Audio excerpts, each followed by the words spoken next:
Masculina e infantil, en 100% lana fina sin teñir. Una variada colección de tapados, chaquetas, capas, ruanas y mucho más. También te invitamos a conocer nuestra línea hogar de mantas, pie de cama y almohadones. Don Baez es eco-chic. Don Baez es lana fina sin teñir. En el Yauri 532, a metros de Montero. Llega el invierno y entre casa escuchamos frases en llamadas telefónicas como ¡qué horrible que está afuera! Pero entre líneas lo que queremos decir es Por suerte está espantoso. ¿Cómo me gusta que esté feo? Ahora que tengo mi calefactor a pellets voy a sorprender a mis amigas todo el invierno. Hasta las podría invitar para que lo vean. Este invierno, disfruta entre casa. Entre tu casa y vos, calefactores de Vivian House. Conocé la calefacción a pellets. Vivian House Ambient Technologies. Avenida Italia 6378. vivianhouse.com. ¿Sos de los que buscan el mejor precio cuando querés viajar? ¿Te gusta comparar entre todas las aerolíneas de manera simple? En toktokviajes.com encontrás los mejores precios para tu viaje, sea de negocios o en familia. Tu vuelo, hotel o paquete está en toktokviajes.com. ¿A dónde vas a viajar? Los fabulosos hermanos Masilotti se despiden de Montevideo. Luego de un éxito sin precedentes, anuncian sus últimas funciones. Los viernes de abril, 21 horas, en el Gran Teatro Victoria, Río Negro, entre Mercedes y Uruguay. Fabulosos hermanos Masilotti, la cinta Moebius del humor. Invitan Radio Mundo y En Perspectiva. Explota, explota, me explota. Explota, explota mi corazón. Ay, Rafaela Carrà, diosa italiana eterna. A mí, todo lo que venga de Italia me puede. Por eso, cuando me enteré que Zucchino es el nuevo servicio oficial Fiat, me pareció sensacional, ragazzi. Ahora, en todos los talleres Zucchino tenés servicio integral. Mecánica, chapa, pintura y todo para que tu Fiat ande con la potencia de la Carrà. Zucchino Motors hace servicio oficial Fiat. Y vos vas confiado, muñeco. En Perspectiva, desde 1985, periodismo profesional e independiente. A las 9 estaremos con la mesa de En Perspectiva para sacarle punta a la actualidad. Van a acompañarnos hoy Teresa Herrera, Fernando Escriña, Guillermo Fossati y Gabriel Mazarovich. Recuerden que la mesa, igual que las principales notas de cada mañana, tienen su segunda pasada a partir de las 6 en Radio Mundo, ¿no? Lo mejor del día lo encuentran para revisar lo que se perdieron o para volver a escuchar, si es que prefieren ese camino, porque también está la otra opción, ¿no? La de encontrar todas esas notas on demand en nuestro sitio radiomundo.uy. ¿A qué hora repetimos la mesa en particular? Después de las 7 de la tarde, 7:30 diría, para una mayor orientación. Lo primero que va es la entrevista central. Lo primero que se repite a las 6 es la entrevista central. Por ejemplo, esta que iniciamos ahora. Presenta SMI, Servicio Médico Integral, la mutualista más sana. El Plenario Nacional del Frente Amplio se reunirá el 5 de mayo y ese día se pronunciará sobre la política exterior del gobierno. Los delegados y dirigentes van a analizar un documento elaborado por una comisión interna del oficialismo y además van a debatir sobre la pertinencia de ratificar en el Parlamento el Tratado de Libre Comercio firmado en 2016 entre Uruguay y Chile. Hemos comentado ya en otras oportunidades, no hay consenso en el partido de gobierno sobre la conveniencia de aprobar este tratado. Básicamente el Partido Comunista, el Partido por la Victoria del Pueblo y Casa Grande mantienen su negativa. Estos sectores fueron justamente los que solicitaron que fuera la fuerza política la que resolviera un posicionamiento. Este lunes el Partido Socialista dispuso, en una votación muy pareja, apoyar el acuerdo comercial, con lo que se sumó al Frente Liber Sereñi y otros grupos que son proclives a acompañar el TLC. ¿Cómo está el cuadro entonces? ¿Qué puede ocurrir? Ese y otros temas de la interna del Frente Amplio vienen en la entrevista que ahora iniciamos con el doctor Javier Miranda, presidente de la Coalición de Izquierdas. Doctor Miranda, buen día, gracias por acompañarnos. Buen día, Cotelo, con mucho gusto. La política exterior del gobierno ha venido provocando roces, ¿no? Varios roces dentro del Frente Amplio. Ahora en el plenario del 5 se va a discutir un documento sobre este asunto. ¿Cómo se entiende, cuando estamos en la mitad del periodo de gobierno, A ver, varias cosas ahí, porque hay varias cosas en la pregunta. Primero, lo que el plenario va a ver es la política de inserción internacional del Uruguay, lineamientos de la política de inserción internacional del Uruguay. Una parte de la política exterior. Una parte de la política exterior, pero además, insisto, que no es del gobierno, o sea, es la perspectiva del Frente Amplio con respecto a cómo debe llevarse adelante la inserción internacional, la inserción comercial internacional en especial. A mí me parece que está muy bien que el Frente Amplio trate estos temas. No creo que sea un tema de roce con el gobierno. Sí es cierto que ha habido distintos puntos de vista en más de un tema sobre la política exterior, lo cual me parece que es parte de la lógica de discusiones de la política, de un partido activo que no es el gobierno y que dialoga además con el gobierno sobre distintos puntos de vista. ¿No había definiciones claras en cuanto a la inserción comercial internacional en el programa de gobierno que se presentó en la campaña electoral de 2014? No, como cualquier programa de gobierno es interpretable, como cualquier texto es interpretable. El gobierno sostiene, y muchos sectores dentro del Frente Amplio sostienen, que en particular este tratado comercial con Chile y el tratado de patentes, que es el otro tratado que está en discusión en el Parlamento en este momento, está dentro de los márgenes de las previsiones del programa del Frente Amplio. Y yo creo que efectivamente es así, pero bueno, esto es parte de las discusiones. Sí, pero ha dado pie a un bloqueo, un largo bloqueo. Ha dado pie a una discusión, a una larga discusión, pero a ver, este es el mecanismo normal de la democracia. Yo no quiero minimizar el asunto, yo reconozco que hay una discusión política de fondo en términos de relacionamiento internacional del Frente Amplio, donde hay puntos de vista disímiles y que hay que zanjarlos, y por eso el plenario, las discusiones que se dan. Ahora, este es el procedimiento natural de la democracia.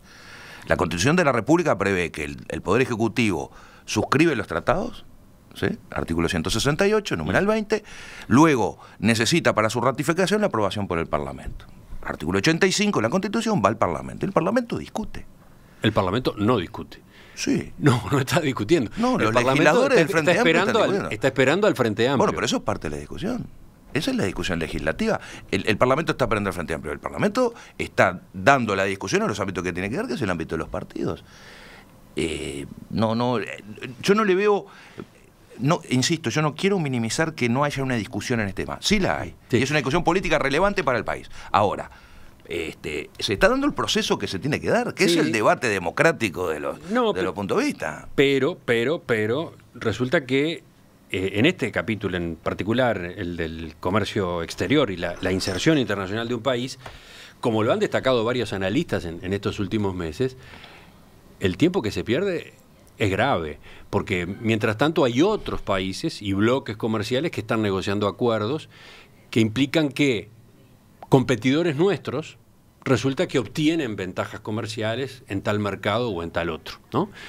Y nosotros pasamos meses y meses, un año y pico, ya casi 2 años, sin tomar una decisión sobre que es un tratado que ya está firmado por los presidentes. ¿Me entiende por dónde voy? Sí, lo entiendo, pero el hecho que haya sido firmado por los ejecutivos de los estados no implica ratificación del tratado ni ratificación automática del tratado. O sea, ahí hay un procedimiento institucional que está establecido por la Constitución y hay que respetarlo.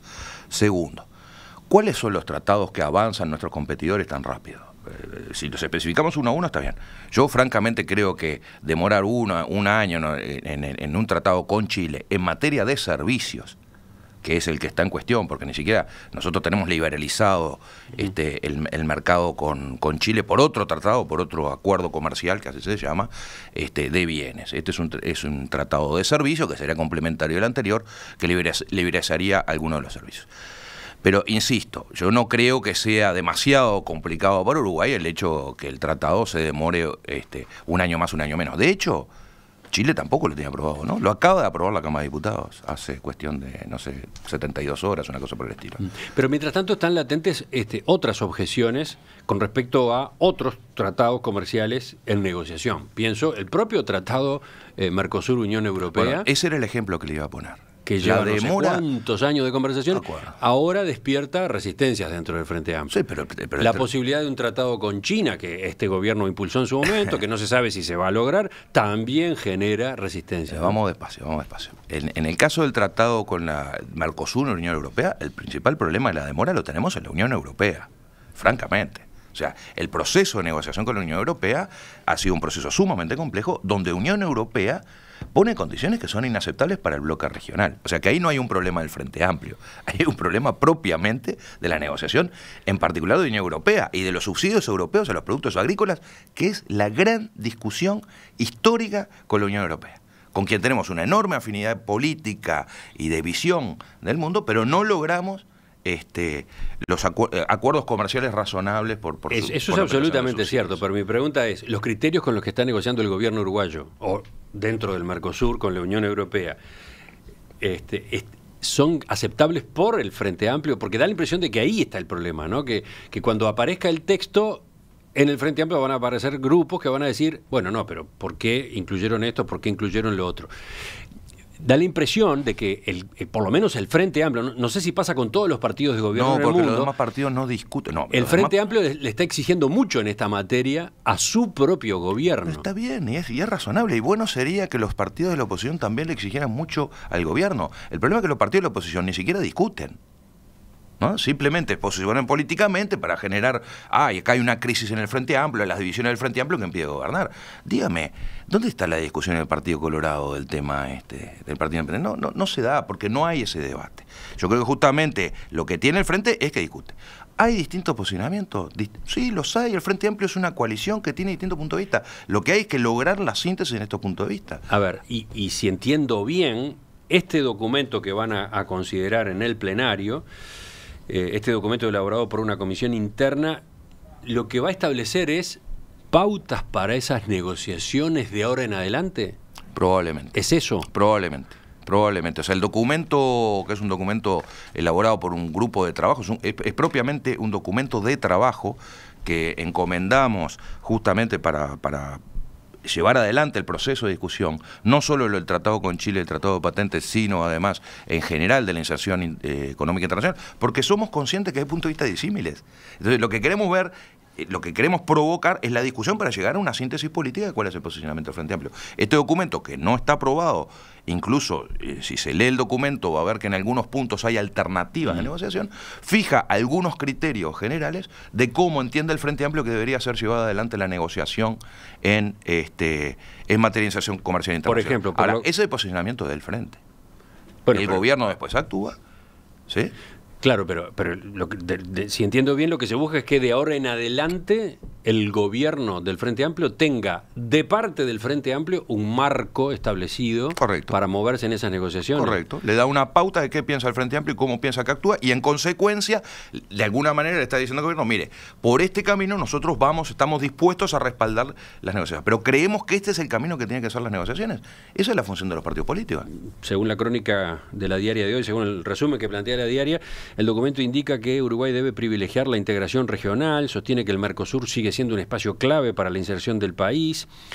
En la negociación de acuerdos comerciales se señala que estos deben servir tanto al sector agroexportador como al industrial y al mismo tiempo respetar el medio ambiente y los derechos humanos y laborales. Establece cómo debe ser la negociación, deberá estar respaldada por estudios previos que analicen sus impactos, se deberá promover la participación de la sociedad civil en el transcurso de la negociación, sugiere implementar mecanismos de seguimiento de los acuerdos y su impacto en los derechos de la población. Va por ahí la cosa, sí, entonces. Sí. Y es bastante razonable todo lo que dice el documento, ¿no? No sé, por ejemplo, en particular con el tratado con Chile. El tratado con Chile tiene una serie de normas laborales que yo creo que son beneficiosas para los trabajadores chilenos. ¿Por qué? Porque efectivamente en Uruguay el nivel de desarrollo de los derechos laborales es mayor que en el chileno.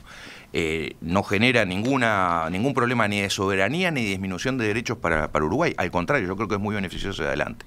Normas de derechos humanos, normas de género, normas de pymes. Me parece bien que se generen estas orientaciones, los puntos de vista del partido con respecto a cuáles son los criterios con los que debería llevarse adelante las negociaciones internacionales. Después estará la discusión sobre si el gobierno se atiene o no se atiene a esos lineamientos, ¿no? Por supuesto, porque partido y gobierno son cosas distintas. Ahora, claramente el partido, que es el partido de gobierno, dice, bueno, este es nuestro punto de vista y en este camino vamos a respaldar los tratados que sigan estos procedimientos. Vayamos al otro punto, al TLC con Chile, o el acuerdo comercial con Chile, llamémoslo de esa forma, porque creo que el nombre correcto no es TLC. No, es ACE, acuerdo comercial. Bueno, con respecto a ese acuerdo, al que está pendiente de aprobación en el Parlamento, hay posiciones muy divididas. ¿Qué es lo que usted vaticina? ¿Se saldrá del plenario con una posición a favor o en contra? No sé, no me animo a decirlo. ¿Cuál va a ser el resultado? Yo creo que es parte de la discusión, ¿no? Yo creo que, francamente, no tengo todavía, estamos conversando, estamos buscando la síntesis política, estamos buscando los acuerdos para llegar al plenario con el mayor grado de acuerdos posible, lo cual me parece natural, que es, bueno, por un lado la aprobación de este documento con estos lineamientos, seguramente hacia el futuro. Es indudable que está en discusión la aprobación o no del tratado con Chile y el tratado de patentes. No sé si el plenario finalmente va a decidir mandatar a los legisladores a votar en tal o cual sentido. A ver, francamente no lo sé. Un par de precisiones con respecto a esto. ¿Cómo se toma esa decisión? ¿Por qué mayorías? No, mayorías simples, no precisa mayorías especiales. No requiere mayorías no requiere mayorías especiales. De todos modos, bueno, la cosa está muy pareja. Falta que se define el MPP, ¿no? Sí. En estos días. Sí. Parecería que esa postura va a ser clave. Sí. Según cómo vienen los alineamientos después claro, de lo que resolvió el Partido Socialista. Sí, digo, el Movimiento Participación Popular todavía no se ha expedido sobre el tema, sé que lo tiene estudio, he hablado con muchos actores del MPP sobre este tema, en fin, pero no hay una decisión orgánica del MPP en este sentido. ¿Y qué tipo de resolución es la que va a salir? O sea, ¿va a salir del plenario un mandato? ¿Votar sí bueno, o ahí votar está, no? Justamente, eso es lo que yo hoy no me animo a decir que sea objeto de resolución. Me parece que es parte de las discusiones que todavía estamos, cuál debería ser ese resultado, si hay que mandatar o no hay que mandatar a nuestros legisladores en tal o cual sentido. Yo creo que eso todavía no está despejado. ¿Y de qué serviría una resolución que no mandatara? ¿Para qué valdría política, la pena? No, pero ese fija plenario? el posicionamiento del Frente Amplio. No, pero porque fija el posicionamiento del Frente Amplio, a mí no me parece que sea inútil. O sea, yo creo que este proceso es bueno por la discusión que se da, vale la pena por la propia discusión. No tiene por objetivo, por lo menos en alguno de los actores que estamos implicados, no tiene por objetivo jugar así o no a blanco y negro, sino dar una discusión. Ya digo, solo este documento de trabajo creo que eso ya es un buen resultado de cara al plenario. Pero entonces, cabe pensar en esta posibilidad de que salga una posición, pero no obligatoria. Cabe pensar. No digo que vaya a suceder, le insisto que pero podría ocurrir eso. Podría perfectamente ocurrir eso. Que se fijara una posición, supongamos, a favor. Sí, pero no se decide mandatar a los legisladores. Y entonces, eso podría suceder. Y entonces, llegado el proyecto al plenario de la Cámara, algunos legisladores del Frente votaran a favor y otros en contra, sí, y eso es parte del y el debate. acuerdo terminara saliendo gracias a la posición de los partidos de oposición que ya dijeron que tienen los votos disponibles. Correcto. Eso es una variante posible. Insisto, no digo que sea lo que vaya a suceder, porque ni siquiera digo que es lo que yo quiero que suceda. No ha ocurrido muchas veces eso. Bueno, pero eso de que una iniciativa del gobierno, porque acá el gobierno está interesado en que esto salga. Absolutamente. No ha ocurrido muchas veces que una iniciativa del gobierno tenga en la bancada del propio Frente Amplio, digamos, minoría, no tenga todos los votos de la bancada. Sí, no es minoría, es mayoría que no alcanza los 50 votos en diputado, por decir algo, ¿no? Ahí está. No ha ocurrido muchas veces que requiera de los votos de la oposición para poder sacar una de sus iniciativas. Sí, esta es una variable que se puede dar y a la que yo creo que no debería a priori renunciarse. Acá hay un tema... ¿Es la forma más pragmática de resolver esto? No, pero no es un problema pragmático, yo creo que es un problema democrático.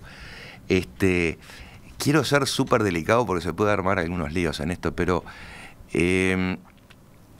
si nosotros tenemos una mayoría, por eso le decía, no es un tema de minorías del gobierno o de minorías del Frente Amplio, al contrario, es un problema de las mayorías del Frente Amplio que no alcanza los votos suficientes porque legítimamente algunos legisladores entienden que no pueden acompañar ese proceso, entonces dicen, no, nosotros no acompañamos. Entonces falta un voto, como ha sucedido. Ahora hablamos de otro caso en el que falta un voto. O faltan 3 votos. ¿Sí?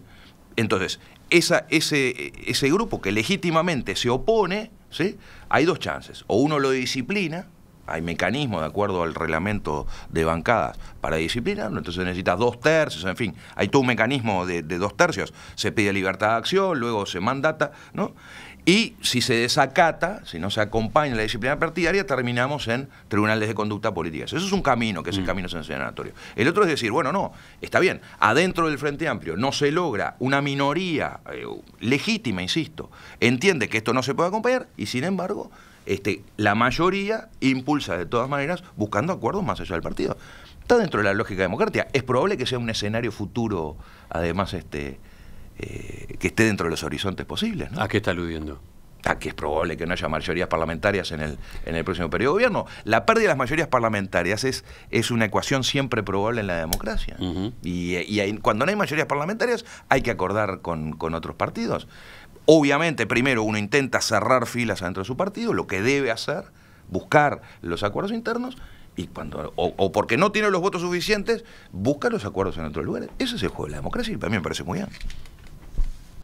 Doctor Miranda, hablamos en el comienzo, en los primeros minutos de la entrevista, de este plenario nacional que el Frente Amplio celebrará el 5 de mayo y donde va a discutirse la estrategia de inserción comercial internacional del gobierno, con un documento que regiría de aquí en adelante, y además se va a considerar el tratado con Chile, el que está pendiente de aprobación en el Parlamento. Y el tratado de patentes, ¿no? Hablábamos de las dificultades que está viviendo el oficialismo justamente por esto de las posiciones que hay adentro. Y entonces, bueno, ¿cómo termina resolviéndose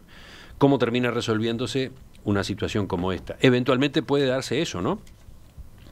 Que el mandato no exista. Puede suceder. Que, en definitiva, el plenario fije una posición sobre el acuerdo con Chile, pero los legisladores después tengan libertad de acción. Sí, puede suceder. Y que entonces el tratado termine saliendo gracias a los votos de la oposición, ¿no? Un escenario nuevo, relativamente nuevo. Pero vayamos a otra situación parecida, entre comillas, que tiene el Frente entre manos.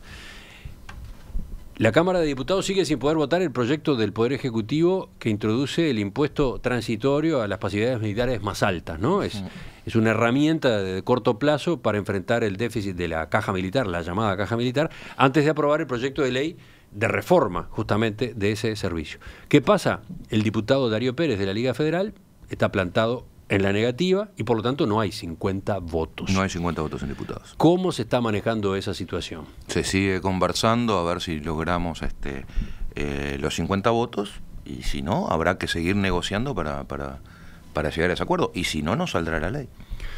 Darío Pérez... Lo cual es una pena realmente, ¿no? Bueno, depende de quién lo mire. En la oposición al revés, están observando con mucho interés este posicionamiento de Darío Pérez, ¿no? Porque en la oposición están en contra de este proyecto, entre otras cosas con el argumento de que es una ley inconstitucional. Sí, tan inconstitucional como la reforma de la caja bancaria, donde hay un impuesto exactamente igual, pero exactamente igual, que fue 2 veces declarado constitucional por la Suprema Corte de Justicia.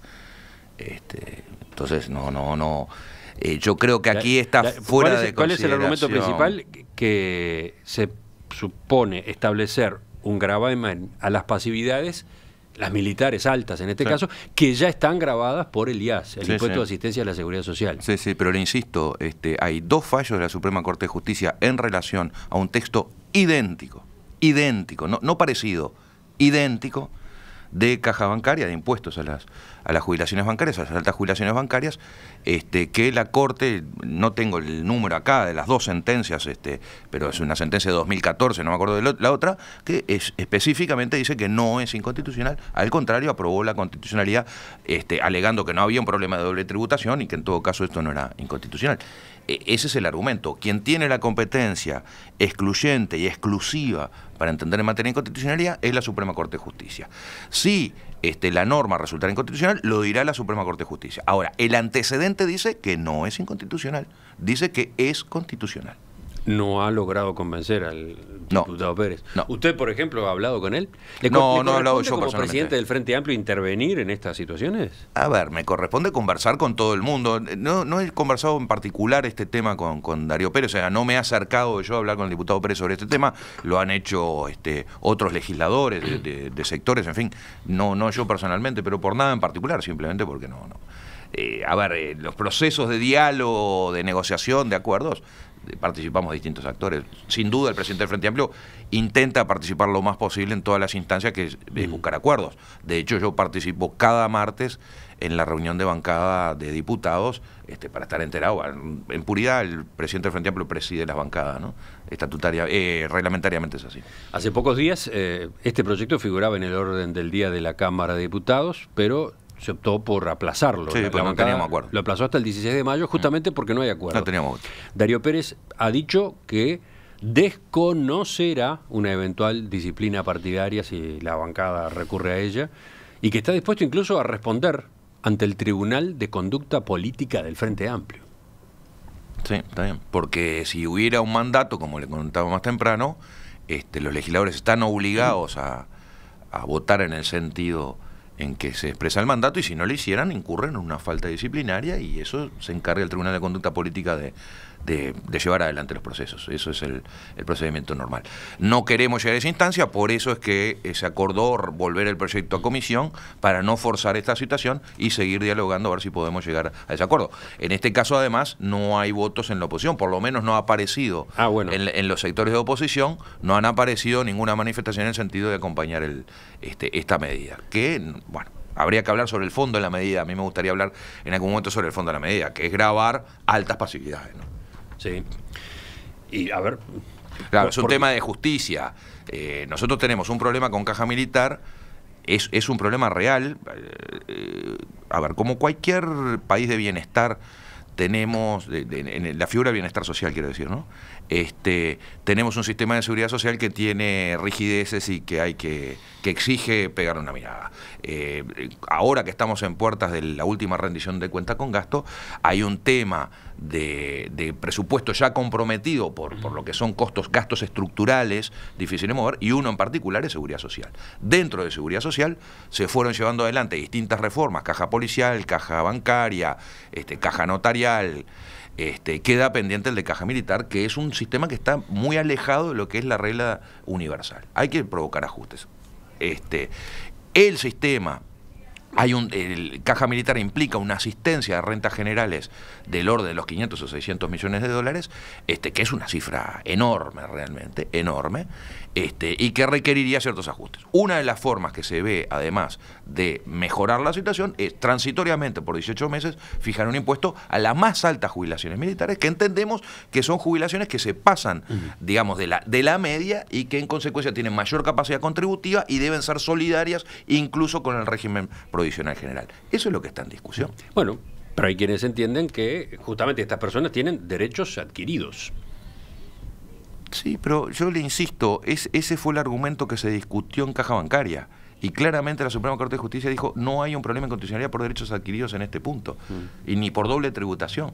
Entonces, está bien, yo admito que alguien lo sostenga, pero me parece que no va de acuerdo justamente con la jurisprudencia del órgano que juzga la inconstitucionalidad.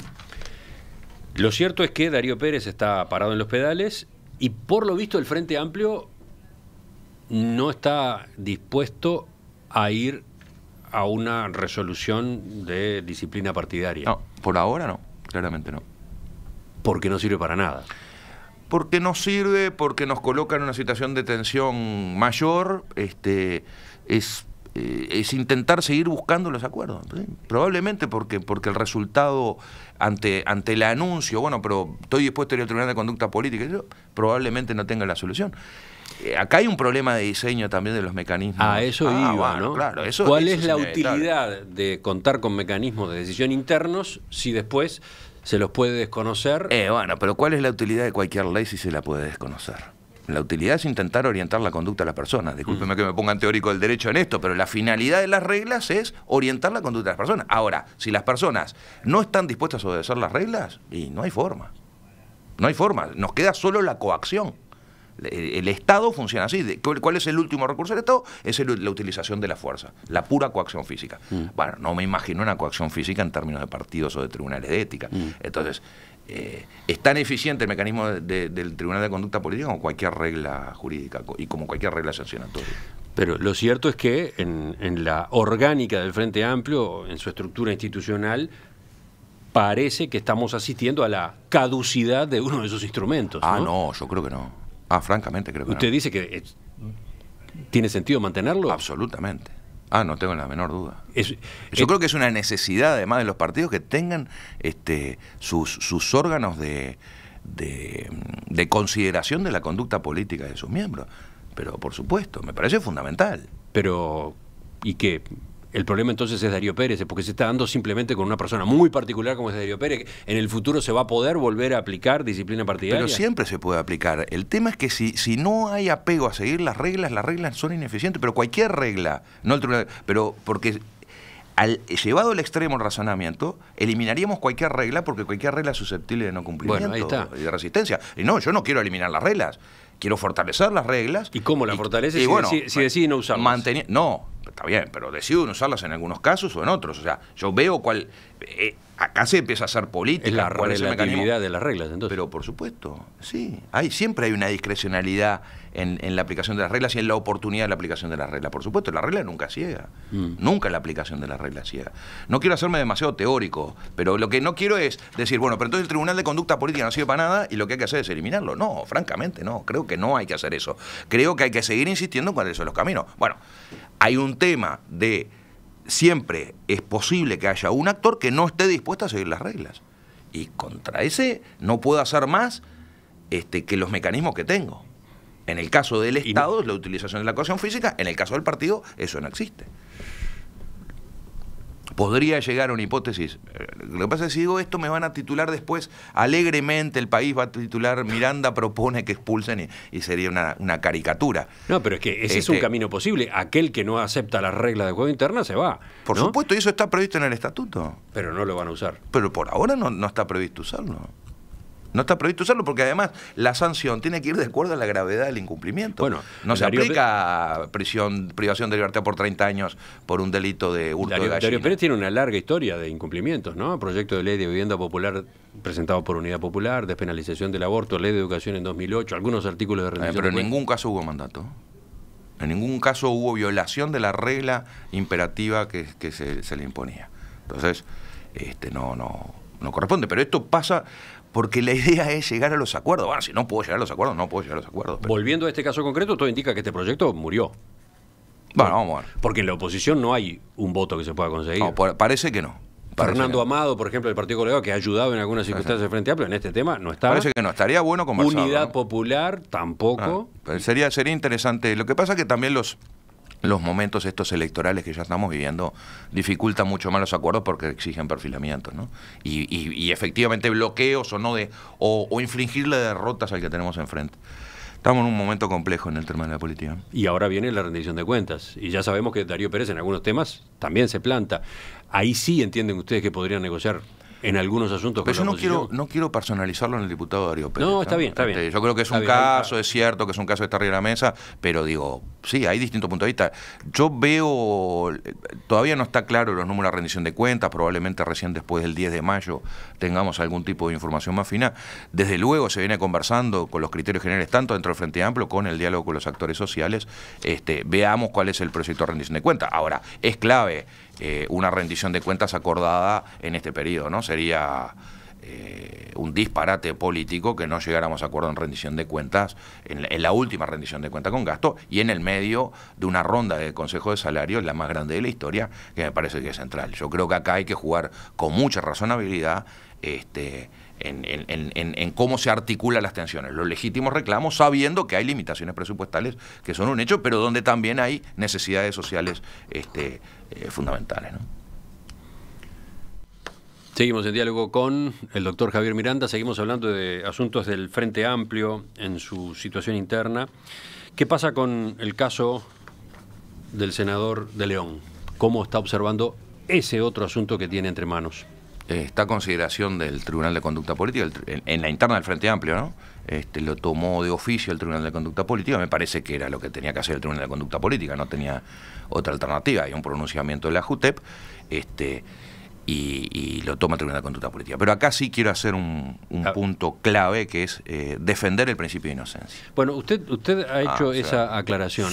Mucho ¿Por énfasis. qué? ¿Por qué se ha afirmado allí? Porque yo creo que está extendido a nivel de opinión pública que una persona, por haber sido denunciada ante una sede jurisdiccional, e incluso procesada ante sede judicial, o su conducta analizada por los tribunales éticos de los partidos, es culpable. Y eso es la violación del principio de inocencia. Y ahí está en juego el tema de institucionalidad. Un principio básico del derecho penal liberal, del derecho disciplinario, es que toda persona es inocente hasta que haya una sentencia firme de condena. Es que si no, es la desinstitucionalización de la sanción. Y se convierte en tribunales populares. Yo entiendo lo que usted dice a propósito de el estado del caso de León en la justicia. Absolutamente. todavía no está siquiera el pedido del fiscal. Y lo mismo sucede con el Tribunal de Conducta. El pedido fiscal estaba aguardando la resolución de la JUTEP. Se supone que se conocerá en estos días. Ahora, sí está el fallo de la JUTEP, y el fallo de la JUTEP es drástico, ¿no? Dice, violó las normas en materia de probidad, rectitud, legalidad, implicancias, buena administración financiera, rendición de cuentas y prohibición de uso indebido de fondos. Todo esto viene a raíz de la tarjeta corporativa de Alur, ¿no? Se ha verificado que el señor Leonardo de León ha utilizado la tarjeta de crédito corporativa de Alur en viajes al exterior que la empresa no informa como realizados en ejercicio de sus funciones. Se ha constatado la utilización reiterada de ese medio de pago en circunstancias en que los gastos estaban cubiertos por viáticos sin que de León haya demostrado la existencia de situaciones que lo justificaran en más de 130 casos y por importes significativos. Está bien, pero eso es un dictamen de la JUTEP. Eso no es un fallo de un órgano encargado de dictar sentencias sobre una situación. No, yo entiendo, la JUTEP se expresa a pedido del fiscal Pacheco.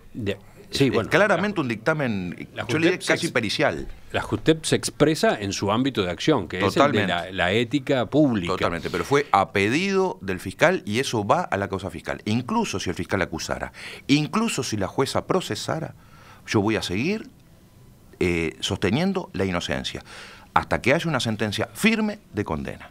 Pero en el plano ético, vayamos al plano ético. En el plano ético... el plano ético es otra cosa. No, estamos de acuerdo. En el plano ético, plano, ¿no es suficiente para usted o para el Frente Amplio? No, por eso lo toma... No, nada menos que la JUTEP, un organismo creado por todo el sistema partidario para que desde el gobierno, desde una instancia de gobierno, juzgue. No, porque en el plano ético de la política para el Frente Amplio, el órgano competente para sentenciar es el Tribunal de Conducta Política y no la JUTEP. Yo no, y con esto no desconozco la JUTEP, es un problema de quién es competente para qué. No cualquiera es competente para todo. ¿Y para qué es competente la JUTEP? ¿Para qué sirven los fallos? Entre otras cosas para estos dictámenes, pero no son fallos. Esa es la cuestión. No es un fallo, no tiene una función jurisdiccional la JUTEP. No tiene una función jurisdiccional. Es más, no tiene establecido un debido proceso para hacerlo. Y la institucionalidad requiere eso. Yo no quiero desmerecer a la JUTEP. El propio presidente de la República le ha pedido posición a la JUTEP sobre un caso concreto. Y está perfecto. Y en función de lo que la JUTEP le comunicó, decide, sacó a una persona. Correcto, pero insisto, no es un fallo, es un dictamen. Es un dictamen, pero estamos súper acostumbrados en el ejercicio de la abogacía a los dictámenes periciales. Y yo no quiero desmerecer a JUTEP, que yo creo que cumple un rol fundamental en la sociedad. Es más, a mí me gustaría fortalecer su actuación. Francamente, creo que es... Mire, le voy a decir algo, yo no era partidario que la Fiscalía, la Fiscalía de Corte, el Ministerio Público y Fiscal fuera un servicio descentralizado. Yo creo que debe depender del Poder Ejecutivo. Ahora, la discusión que había ahí era, bueno, pero ¿quién juzga los casos de corrupción del Estado? Para eso yo querría una Fiscalía especializada. Yo creo que hoy la JUTEP no cumple ese rol, ¿sí? Pero seguramente habría que reforzar el papel de la JUTEP. Yo creo que es legítimo el análisis en términos de la rectitud en el comportamiento de los funcionarios públicos en general, de su actuación en el ejercicio de la función pública. Pero, insisto, no es un fallo porque no es un órgano competente para dictar una sentencia. Lo que hace es un dictamen, de acuerdo, además, insisto, yo creo, y este es otro de los temas, no solo necesito un órgano competente, sino que además necesito un debido proceso preestablecido para llegar a las conclusiones.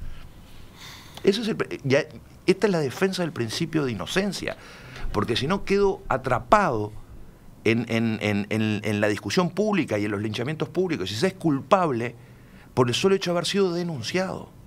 Y esto es un problema serio para la institucionalidad.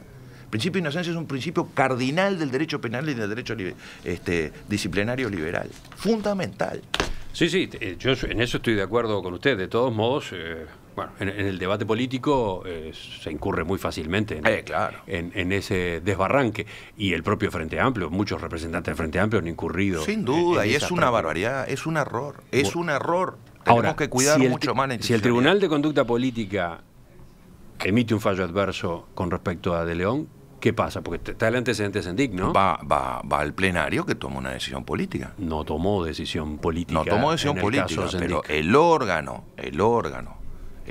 que tenía que resolver, que es el órgano competente de acuerdo al Estatuto del Frente Amplio, que es el Tribunal de Conducta Política, se expidió y ahí tenemos una sentencia. Después, lo que puede hacer el plenario, que obviamente, porque es un órgano netamente político, no un órgano jurisdiccional, lo que hace es valorar el dictamen y valorar la sanción correspondiente, que es lo que no ha hecho el plenario del Frente Amplio todavía. Para usted, ¿el plenario del Frente Amplio todavía está a tiempo de tomar una resolución sobre Sendik? Porque con respecto a Sendik, ahora está actuando la justicia, ¿no? Hay un pedido fiscal, la jueza tiene que resolver. Tiene que resolver la solicitud de procesamiento del fiscal, que tampoco implica condena, ¿no? No, de acuerdo. Implica sometimiento a proceso. Lo que hay es... En materia jurisdiccional... Lo que el fiscal entiende debería ser la justicia, pero no está todavía la resolución. Pero aún cuando haya resolución de procesamiento, eso no es condena. Eso es sometimiento de una persona a proceso. La persona sigue siendo inocente. Sigue siendo inocente. No es una presunción de inocencia, es un principio de inocencia. Aquí nadie es responsable de ilícito hasta que no hay sentencia firme de condena. Y lo voy a defender a muerte. Aun cuando uno pueda pensar que tal conducta fue desviada o no fue desviada. Hay que defender el principio de inocencia. En particular, Sendik, según anuncia, y lo dijo acá en este mismo micrófono, va a hacer política. Está haciendo política y se propone ser candidato en las próximas elecciones dentro del Frente Amplio. No candidato común, no necesariamente, pero sí candidato. No está inhabilitado. Desde el punto de vista del Frente Amplio no hay ninguna objeción, ni la habrá en ese sentido. Es que no está inhabilitado, ¿no? No está inhabilitado. Incluso cuando se discutió en septiembre del año pasado, recuerdo que el plenario donde presenta renuncia al vicepresidente es el 9 de septiembre, en todo el periodo previo, incluso las semanas previas, donde habíamos llegado a un acuerdo todos los actores del Frente Amplio, la mayoría de los actores, la amplia mayoría de los actores del Frente Amplio, sobre una condena, no estaba dentro de las sanciones previsibles la inhabilitación a que no se presentara por su propio sector esta persona. No estaba dentro de las reglas. ¿No estuvo dentro de las posibilidades la expulsión de Sendik del Frente Amplio? No, por supuesto que estuvo, pero no había acuerdo para eso.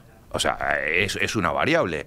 Y yo no digo que estuviera bien o estuviera mal, lo que digo es, efectivamente, obviamente algunos actores pensaron que ese era un camino, pero no había acuerdo en ese sentido. Se necesitan 9 décimos para eso, hermano. Javier Miranda, presidente del Frente Amplio, gracias por acompañarnos esta mañana. Con mucho gusto, Cotel, hasta pronto. Ya seguimos, viene la mesa de este miércoles.